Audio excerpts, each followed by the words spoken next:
right. Hello, everybody, and welcome back to We All See Things podcast, where we talk about paranormal stuff and cryptids and anything that goes, anything that goes bump in the night.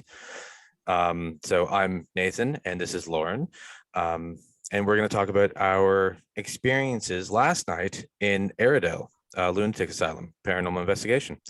So, go ahead, Lauren. So yesterday we all went to Ararat to catch up to do a paranormal investigation at Aradale Lunatic Asylum for a 6-hour paranormal investigation. Yeah, my missus and I drove up to Ararat, and Lauren drove down from where she lived. I'm not going to say where she lives for security purposes. And met up in Ararat. And she had a couple of her friends with her. We're not going to say their names just in case. And then we drove out to, so Aradale has multiple sections in it. And we only did which parts of it? We did the Hex Building, the chapel, the women's ward, the men's ward, the morgue. Yeah, the morgue. The infirmary. Yeah, the infirmary. Yes, the infirmary. The staff accommodation. The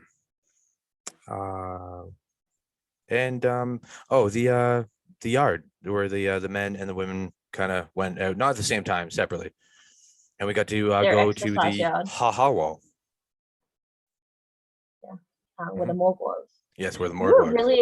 You were really excited for that ha-ha wall. Okay, the ha-ha wall is genius. Okay, for anybody who doesn't know what a ha-ha wall is, it's the way they do it. I'll post a picture so it shows what people what I'm talking about. So they have ground, they dig down on an angle, and when it reaches where they want it to reach, they build a wall straight up from there. So you could be level with the top of the wall where the top of the hill is. You could jump all you want. You're never going to make the distance and get over that wall, because when you jump, you're just going to jump down the hill, and now you're underneath like a 12-foot wall now. So I just think I love that design. It's a really good design. And the fact that they call it a ha-ha wall, I'm not really sure why, but I just have a sneaking suspicion it's because, watching people try to jump it and they just laugh at them. I guess we can always research what a ha-ha wall is and what it's meant for. But basically, it's self-explanatory. A ha-ha wall is basically to keep the patients in. Yeah. But if they try and get over the wall, they're going to break their legs, basically. You're never going to jump that distance. I just thought, just really cool. It was a really good design. Very interesting. Yeah. So we have a little bit of footage video in front of the building that apparently we're not allowed to use because it's copyrighted. Anything that has anything to do with the building, we're not allowed to record. We can take plenty of pictures, all the pictures we want, but you can't take a video, which sucks because our intro I was going to use for this video was that intro that we recorded, but we didn't find out until we were actually already in the building talking to the tour guide that, we can't actually record even outside the building in front of it. We have to get permission for video recording. And I guess there's a reason to it, which I completely understand. But I can understand in inside. Sense, inside I understand, outside I don't. No. So, but the thing is, you can record your sessions if it's only showing the floor. Yes. That doesn't make sense either. No, you're still recording inside the building. I don't understand why they don't allow us to record in the building, because you can have a ghost meter or any type of box or any type of equipment you're using, and you could be video recording that on the ground, and that's completely okay. But you can't record down a hallway or in a dark room. I don't get it. It doesn't make any sense to me. All we have to do now is just ask permission to use videos. Yeah. And I've already emailed, so I guess I'll see what happens whenever they say something. Hopefully they get back to you soon, because I'd like to be able to use that footage while it's still fresh. It's really good footage. It is. It's a good intro. I have video of like me recording down the driveway, well, up the driveway, going towards the building. It's really interesting because the driveway was man-made. It's not just like cut into the side of the hill. It's literally like they built up the dirt and flattened down the top. It's really cool. It's really creepy as you're driving up, and the trees are all like wrapped around the road the whole way up, and then it opens up and you just see this really decrepit building, and it's really It's cool got a lot looking. of potholes. It's got a Yes. lot of Oh, potholes. yeah. The video, you can see The me trying to keep the camera steady while Amanda's like turning back and forth and trying to avoid the potholes. And you see me doing this.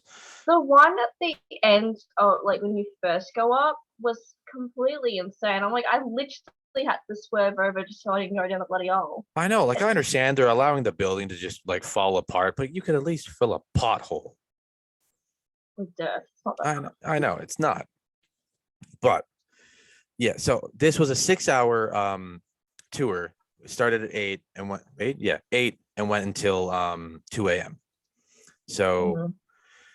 it was pretty cool. Like we got in there, we walked around, and we got to play with little ghost meters. Now with the ghost meter, it on the top of it, it has. I'll show another picture for this as well.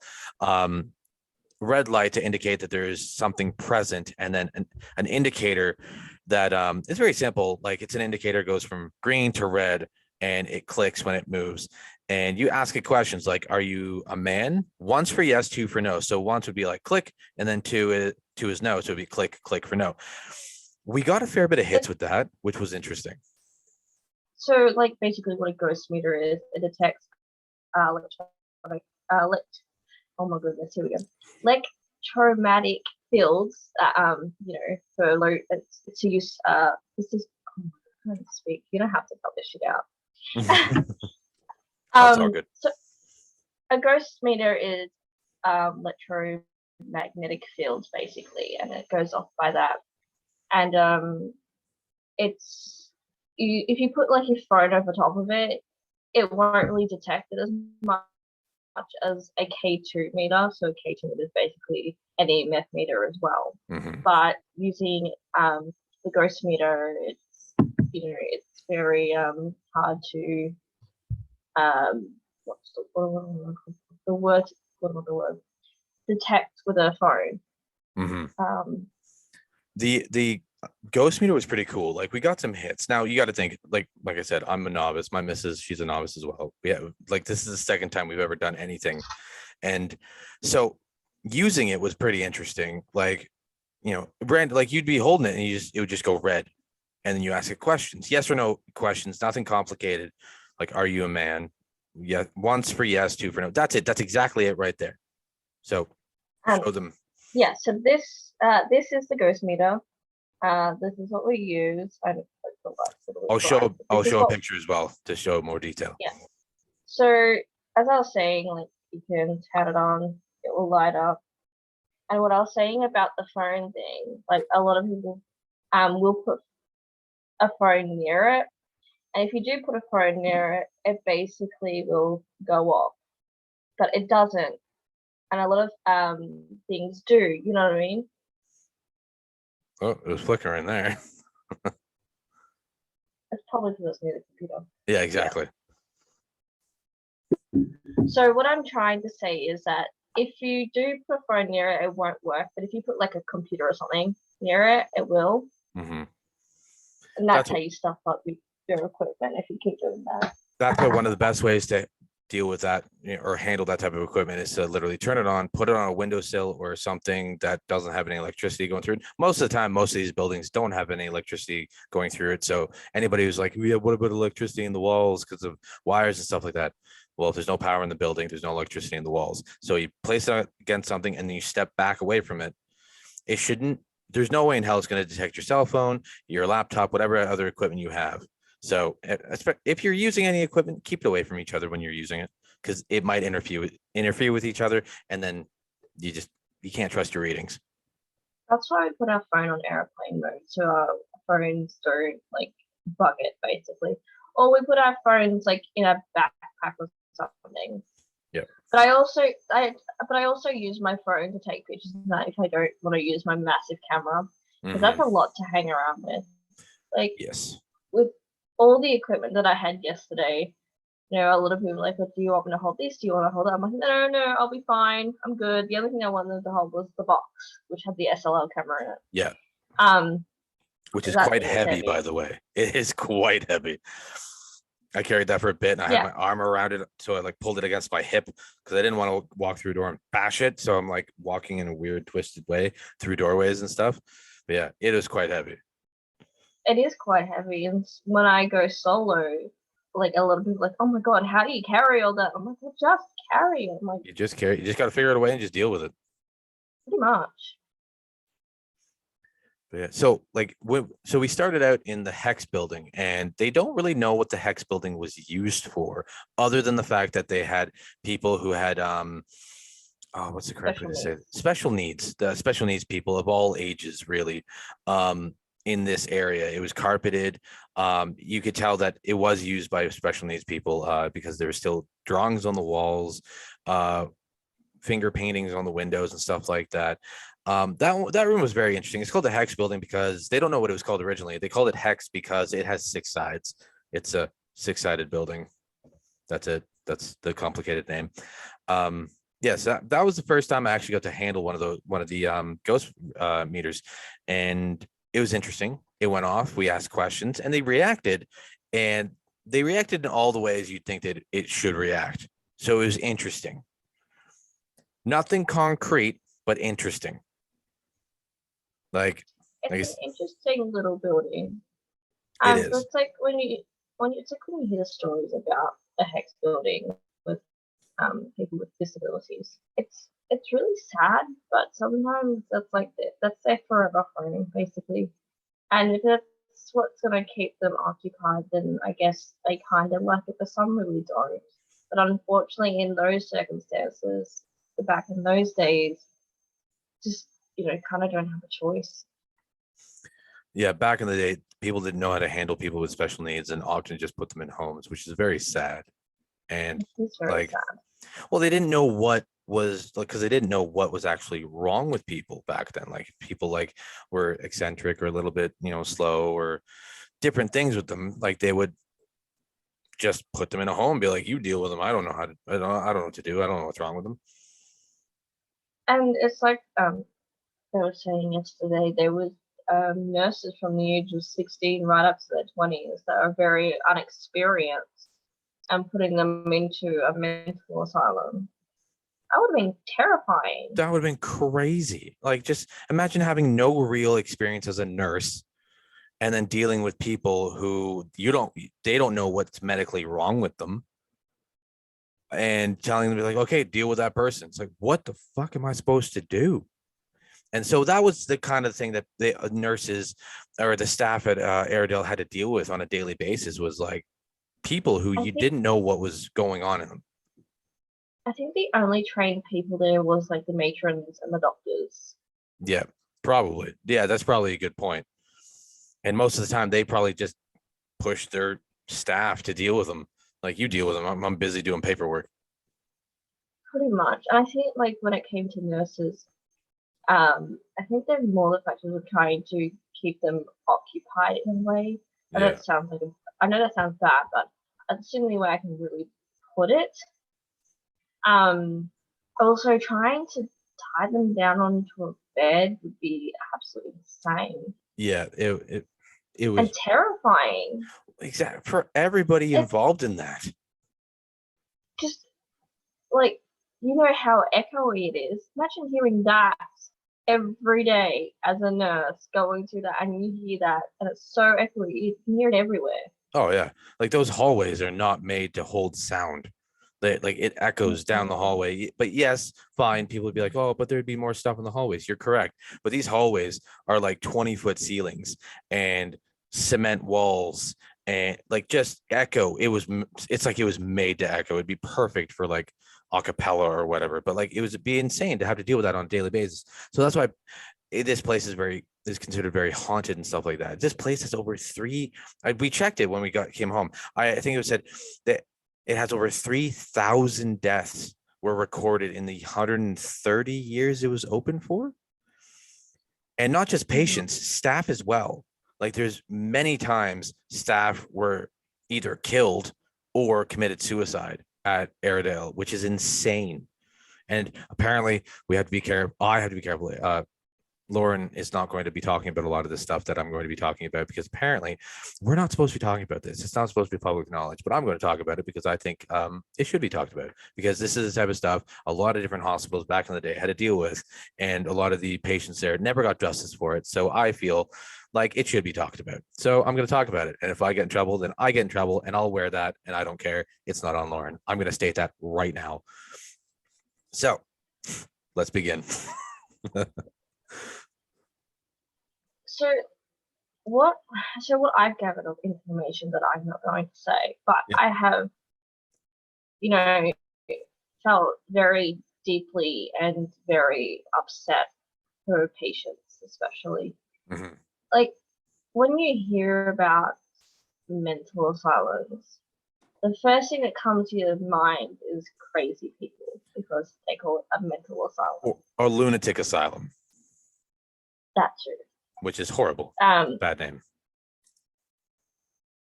But like I said, there's not much else I can say, because I'm a paranormal investigator. I have to keep some information to myself. And it's the sort of thing that being a paranormal investigator is my career, my life. Yeah, so. Which is fine. That's why she's not going to say it. So trust me, I have a lot to say, but I'm just not going to say it. She's not going to say it, just in case it is so copyrighted or like kept a secret. It doesn't really matter. The fact is that okay, so let's just talk about the paranormal side of it, and then we'll dive into the I'll pepper in the information as we go along and talk about the paranormal stuff, and then the actual history of this place. So we started in the Hex Building, and we got to play with the ghost meters, the K2s. She put up the what is it? The box. It tells you the words. An ovulus. An ovulus. Ovulus or Oculus? Ovulus. Ovulus. Okay. All right. So this thing is really cool. Like, it has a little screen on it, and what it does is it has, I think it has like 7 different dictionaries in it. It even contains Latin and different languages. So spirits, when they feel, they can go through this machine almost and detect the words that their best way to communicate. And they choose the word, and it pops up on the screen, and the machine actually says it to you so you can listen to it, so you can hear it. So if you're not paying attention to it, you're looking at something else, you can still hear the thing talking to you, which I think is pretty cool. That was going off a few times. We got some pretty interesting words. Kill came up, follow, don't. Like, it's really crazy, some of these words. So yeah, we got to play with those things as well. There's a lot of equipment going around, like cat balls. So they're like little motion sensor cat balls. So if like a spirit wants to communicate, they use them. So a cat ball is literally like it's literally a toy for a cat. You press the top button on the top, and when the cat hits it around, it senses the movement and lights up. So what you do is you press the button and you just let it sit there. You don't touch it, you stand away from it, and you can use that as a communication device. Like, if there's a spirit in here, move the ball a little bit. Now the ball won't actually physically move. You won't even notice the ball moving, but all of a sudden the light will just start like going on and off and doing its crazy little light show that it does, which is, I think, fascinating, and did hit a couple times last night, which I thought was pretty cool, because that's the first time I've ever experienced that. It's really cool. I like them. They're really cool, and they're super cheap. They're super cheap. They are super cheap. The other thing that we were using that night was a Boo Buddy. So a Boo Buddy is a teddy bear that interacts with spirits. Yes. It was, I didn't know you guys had those out. And one of the other guys so we're in a crew of 10 people. The 5 of us knew each other. There was me, my missus, Lauren, and Lauren's 2 friends with her. And then there's another 5 people. We had no idea who they were. Me and one guy were just off on our own, doing our own little thing. We didn't know they had these teddy bears out. Now, these teddy bears are kind of terrifying if you don't know they're there. They have a small, it's just literally a stereotypical teddy bear. It sits on its ass, arms out, but it's got a speaker in it, and it asks questions like, oh, what was that noise you just made? Ask it, or make that noise again. Or what's your name? Or push me over, stuff like that. But when you're not expecting a small childlike voice to come at you down a fucking hallway, me and this one guy were standing there doing the paranormal thing, asking questions, and out of nowhere, all we hear is, "Hi, how are you?" And we're like, "What the fuck?" We just turn around like, and we look at each other, and then we start here, keep it going, and we walk over and see two little teddy bears lit up, and everybody's kind of sitting around them, just kind of like, "Hey," and I'm like, "Holy shit." That scared the hell out of me. And the guy and I just laughed, and he went and sat down. And then we decided to just sit there and watch these teddy bears interact. And what these teddy bears do is that they ask questions. They do ask questions, and what I love about it is like when they turn and like, "Hi, I'm Boo Buddy. What's your name?" Basically, Oh, it's and terrifying. they're like, "Did it get warm in here? Did it get cold in here? I like hugs." I know, As and I was their saying, hands light up too when they've been touched, which is I think pretty cool. That's mhm. another cool thing too. They have motion sensors as well. So when you move them or shake them or touch them in any way, their hands light up red. So it's actually really handy. But yeah, our tour guide, she had a box. What's it? It goes through radio stations. What's it called? It's called a ghost box. I should know this stuff by now. It's called a ghost box. And what it does is that it kind of goes through AM, FM radio stations. And what the box is supposed to do is that the spirit is can use the box to use these radio stations and words that you hear going through it really quickly and communicate with those words through radio. The best way to describe it, if anybody's actually seen the first live action Transformers movie, and if you remember Bumblebee and how he used radio to communicate using the words off the radio, that's exactly like that. That's what he was doing. And that's what this box is. They're also called mini portals or portals as well. There you go. There's that too. So our tour guide set that box up because you're supposed to just stand there and ask questions. And then the ghost box, the portal, will answer back using the AM FM radio setup. But what she would do is put the bear next to the box, close to the box, and the bear would just ask questions over and over again, and the ghost box would answer.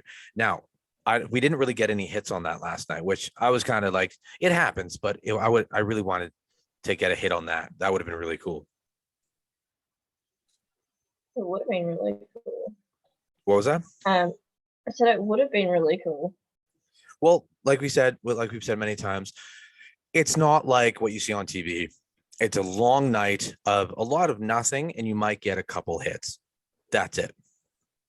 It's not like Ghost Adventures or fucking a lot of the different. You got to think like we spent 8 hours. Was it 8? 6 hours going through 8 hours. God damn. I know that would have been way too long. 6 hours was pushing it. Like by the end of the night, everybody was like the last half an hour. We were just sitting in that last room, and everybody's just sitting down, leaning against the wall, like, all right, let's wrap it up. But this is 6 hours. We spent 6 hours in Aradale and went through several different buildings, and maybe got a couple hits with the ghost meter. And like, did you get anything on the SLR? No, I got nothing. Like, a lot of people just kept walking past and that. I tried to stay out of it. That's why I left and went down the hallway. I'm like, okay, I'm just gonna let her do her thing. I don't want to get in the way. I want to keep going and detect stuff. But you had the SLR and it didn't detect anything. The SLL. SLL. It's an SLL. SLL. SLL. SLL. Fuck you! Now you're making me say it. No, I'll send you a link later, and you'll be fine. Am I not saying the right letters? It's a stick figure. People have probably seen this if you know anything about certain equipment. What it does is that when it detects a person, like if I stood in front of it, it would do a stick figure exactly where I'm standing. Like you would see me, like you would actually still see me, but there would be a stick figure exactly like motion sensor. It's exactly like motion sensor, but what it does also is that it detects any faint human body shape and actually will put a stick figure to it. And a lot of people would be like, oh, well, it's just detecting it might detect a shadow with a weird, the arm of a chair, and they say that, oh, that's a person. This thing, it could detect that. You're right, but a lot of the time, you can actually get videos of this. The stick figure will move, which I've seen on YouTube and stuff like that. I haven't seen it personally in the real life, but the stick figures, option or not, move, which I think is cool. And that's what I really wanted to see, but didn't happen. But we have more than enough time. We'll be doing it more than once in different areas. I So don't like. I technically don't like bringing that out on small investigations just because it takes a long time to get a spirit to communicate with us, especially if they want to show themselves, and that's why I don't really like taking it on small tours. yeah, well, that was a fun tour. Don't get me wrong. We did move around a fair bit. We did like 7 or 8 different buildings and probably spent about 20 minutes, half an hour in each building, which is okay if you're just playing with the little ghost meters and the K2s and whatnot. But with your machine, it takes you a bit to set it up. And you got to connect, you got to turn stuff on, it's got to stand, you have to adjust things, which that's the type of machine that you set up and you put it in a room that's supposed to have a lot of hits on it and leave it in there for a few hours. But we were moving around too much and she couldn't do that. Are you going to bring it along with the when we go to August? Yeah, no, I would definitely bring it on when we do the sleepover in August, just because we're gonna have so much more time. Yeah. So we can set it up in a place and then we can put a camera on it and record it. Just because of moving around so much, we don't get time to sit down and actually get to communicate with spirits, unfortunately, because we're doing a 6-hour tour. Plus, there's other tours going on as well, so we have to move, kind of thing. Yeah, exactly. Like we did have a tour that was kind of catching up to us because they were moving fairly quickly. But Amanda and I and one other guy who had a lot of his own equipment, which was pretty cool. We did have a thing going on in one of the back rooms which was weird because while we were standing in there, it was cold and I could feel a breeze. Now, I will try my hardest to find anyway, not to debunk, but to prove that it's not just randomness. Like I was checking the windows, there is no, like it was a small, probably the size of an average bathroom with a ramp coming into it. The temperature was very cold. I could feel a breeze on me. Now I looked at the windows. None of the windows were broken. There was a door there. I checked the seam of the door. There was no breeze coming in. Amanda checked it. The other guy checked it. I wanted to process of elimination, get rid of any way I could, make an excuse for the wind. And I was standing there. I'm like, what? I keep feeling a breeze. And the guy had his K2, the digital one that tells you the temperature and everything like that. He's holding and he's checking it. He's like, the temperature, it says it's cold, but you touch the walls and the walls felt warm, which is interesting because usually if it's cold inside the building, the walls are going to be cold too. And then the temperature spiked, but it still felt cold. And Amanda's sitting there with her ghost meter and it's kind of going off. His is going off too. It says there's 2.5 there, and like it was crazy. What was the crazy thing about it is that you and the tour guide came looking for us. Yeah, we went looking for you. We went up top and we yelled out for you. Went down the bottom, we yelled out for you. You didn't say anything. We didn't hear you. It was just quiet. It was dead quiet. And because of how echoey the place is, you would have heard us. Definitely. This place was like sound traveled really well in this place. Like while we were standing in there, I could hear okay, so there's big medical doors in between the floor and the stairwell to go up and down the stairs. And when you open them, there's no soft way to close them. They bang really loud. While we were standing in there, I heard the doors bang a couple times. So all I was thinking was like, oh, people are just walking around doing a little investigation thing with the equipment. Didn't think anything of it. I did not hear anybody yelling, not a single person yelling. And then while we were standing there doing our thing, all of a sudden that coldness just went away. There was no breeze. It wasn't cold anymore. The air felt as the same temperature as the wall. And then his K2 meter stopped. Amanda's stopped. And we're both like, is that it? What just happened? And then we decided, let's go. Let's keep going and investigating. As we walk down the hallway, we see you two standing there. And you guys are like, where the hell were you guys? We're like, oh, we're literally right there. It's like, we've just been screaming your name. I'm like, no, you haven't. We would have heard you. We're right Yeah, there. we have. And even the other people there who like we didn't know, and some of your friends were like, we were yelling for you. Where were you? Me, Amanda, and this other guy were like, we And were this right there. this was in the staff accommodation. You can tell the history on that one. Yeah, okay. I will definitely tell that. So actually the little room is just off the kitchen on the first floor. Like you walk into the kitchen, you take a left, and there's just like a little tiny room, and then a ramp down to. Wait. So hang on. So when you go on, like what I remember going in there, I remember going into the kitchen, and then there's like a door there, kind of Okay, thing. so you know where you were with your Yeah. SLL camera or whatever it is. Across the hall is the kitchen, and then Yeah, to I the know that. left is the door. Is the little? It's like a little tiny, like a nothing room, and then a ramp down to the room where we were standing in. That's But where there we were should be standing. but was there a door in the kitchen? No, there was no door. It's all open air. There was nothing actually. There was no. That is weird because there was a door when I was there last time. Oh, they may have removed it. I don't know. Because I've never been down that bit. Yeah, like there was like, I don't know if there was a door, it was propped all the way open, but like I didn't have to open up a door. Amanda didn't. The other guy didn't. We walked down there, and the guy's like, "Hey man, it's kind of cold down here." I was standing there, we're talking with him. We're checking out the equipment. It was just really cool. Like it was that was the weirdest thing we experienced that night, with the fact that we had this weird coldness. His temperature went low and then spiked, and it was still cold.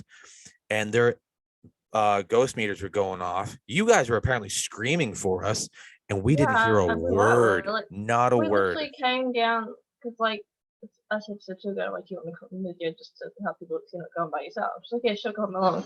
So we went from, because we were on the second floor, and we yelled from the second floor, and then we went up and then yelled, but we didn't hear anyone. Went down, heard nothing. Then we went down, we went outside because we thought you guys were outside of the building, but you weren't.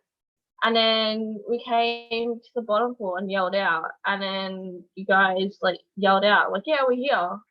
And we were calling for you guys, like, why didn't you hear us? Didn't hear a word. Now I'm not messing with anybody. I'm not just saying this for the sake of saying it. We literally didn't hear anybody yelling for us because we just stood there. It was open. It was open from where we were through the kitchen to the hallway, that where they were yelling for us apparently, and didn't hear a goddamn word. It was insane. Yeah. But yeah, so this was the staff accommodation. No patients were recorded ever being in that building. Like they were not allowed in that building. That's where the staff, that's their home. That's where they lived. Patients were never allowed in there. So what apparently the staff experienced while they were living there were doors slamming. And every once in a while they'd have somebody run down the hallway like as fast as humanly possible in the middle of the night. Some staff reported talking with somebody multiple times over the course of several days in the middle of the night with somebody in their room, like just talking with somebody, and they have no idea who they were. Actually, one nurse, she was so tortured, I guess, mentally by something, was just like harassing her or something. She ended up committing suicide and jumping off the balcony of the third story, that we weren't allowed to go onto the balcony. Yeah, she apparently jumped off the balcony and killed herself because of what was happening in that building, which is crazy. Because the building, from what I remember last night, the building was actually built over top of the old crematorium. Was I correct about that? There wasn't a crematorium on the site at all where the infectious disease ward was. Okay, yes. So the infectious disease ward, back in the day, now this, you got to think, it was open for 130 years, and we only recently really been figuring out how to deal with diseases and infections. So they didn't know how to do that back then. So what they would do is just let people, it's just one squared off area. I have pictures of it. You can check, I'm going to put them on my Instagram. You can check it out. And it's just one squared off area of grass. They don't build anything on it at all, because it's where they used to put the disease, like rubella, smallpox, TB, Scarlet fever. scarlet fever, all the bad ones. And people just die there, and they would just kind of, they didn't know how to deal with it, so they would burn them there. And it Well, was, firstly, they buried them because of being Catholic and everything. yes, like they would bury them in the ground, still infectious. Didn't they burned down the building, didn't they? The building caught on fire or something? I don't know. Yeah, wasn't it the building caught on fire like by accident? I'm not 100% sure on that. Yeah. And Funny enough, the fire station was right next to it. yes, the fire, yeah, that's it too. Yes. The fire station was a building right next to it, and somehow the fire got so out of hand that they weren't able to save the building. Yeah. So But if they just imported, if they kept that building, the building would still have diseases. disease. Yeah. Yes, And but still, it is very interesting. But wasn't, I thought the staff, didn't she say the staff was this staff building was actually built on top of the crematorium, or they used a building like a crematorium where they weren't supposed to?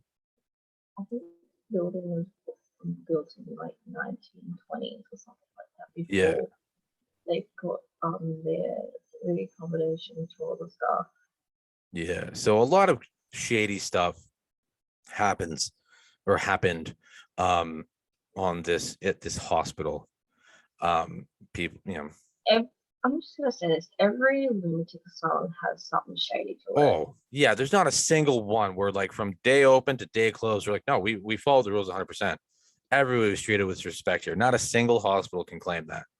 There's every single hospital has some fucking insane shit and some bad history, horrible history.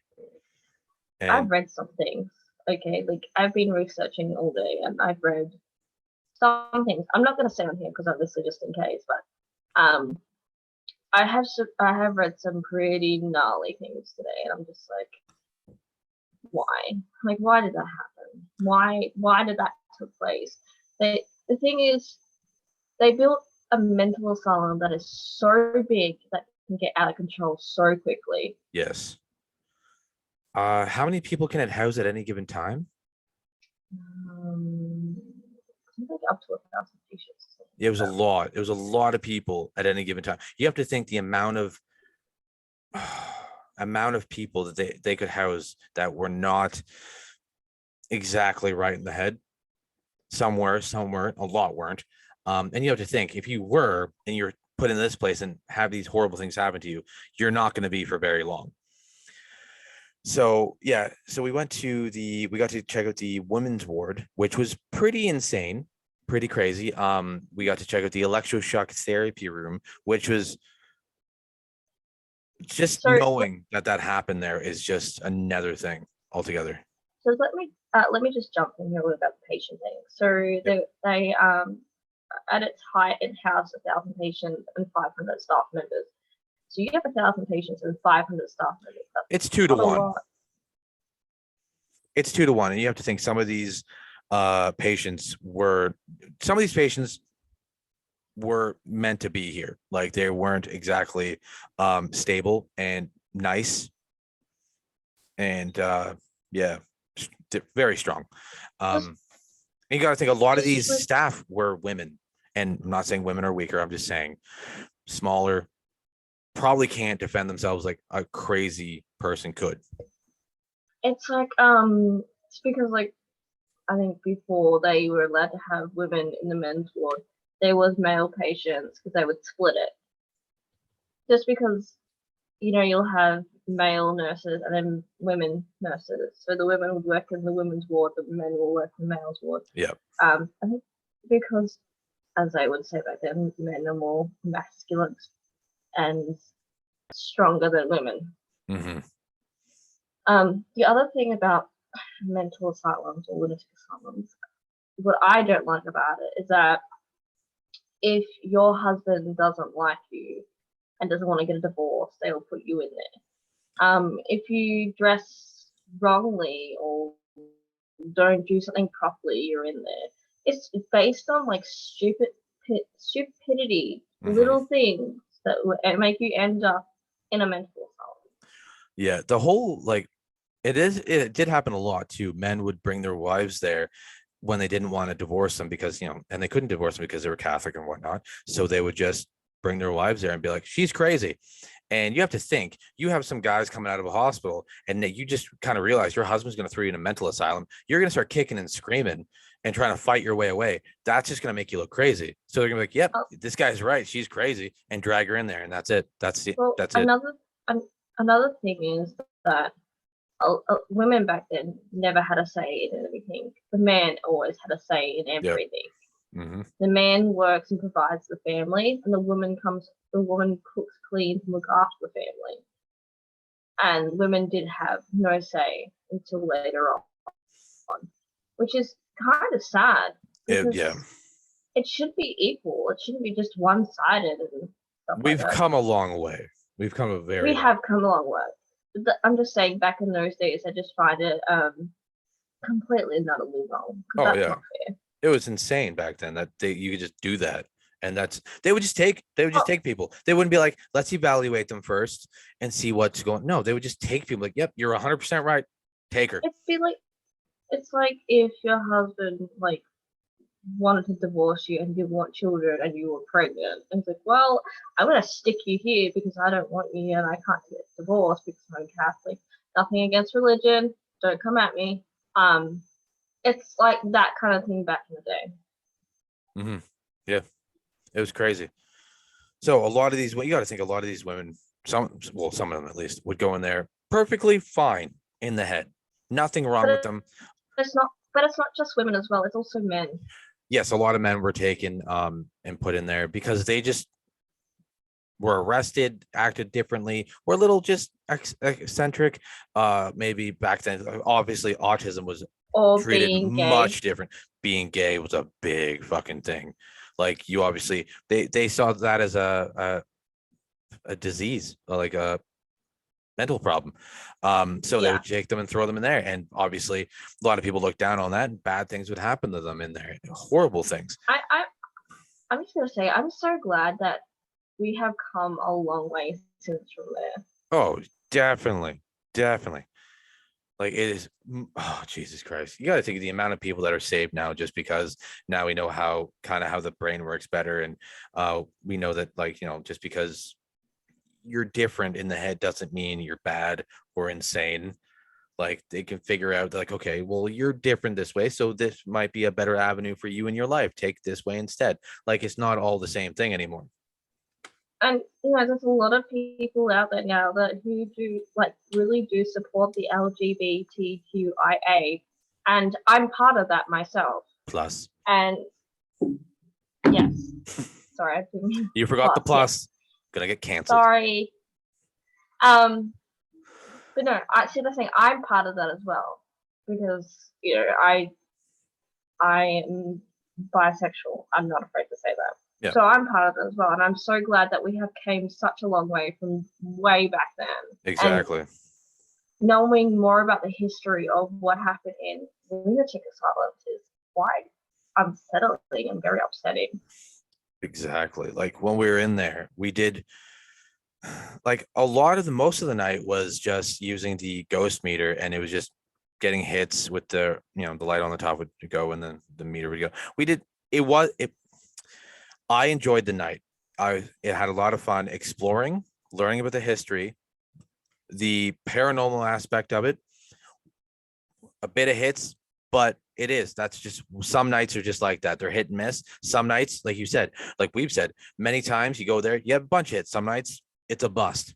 It happens, but you got to learn a lot about the history of this place, and I think that's probably more important right now. After we went to the Hex Building, we went to the chapel. Chapel was pretty cool. See, I haven't done paranormal investigating for a while because of COVID and everything like that. Mm-hmm. Now, I've been investigating for so many years. Not a lot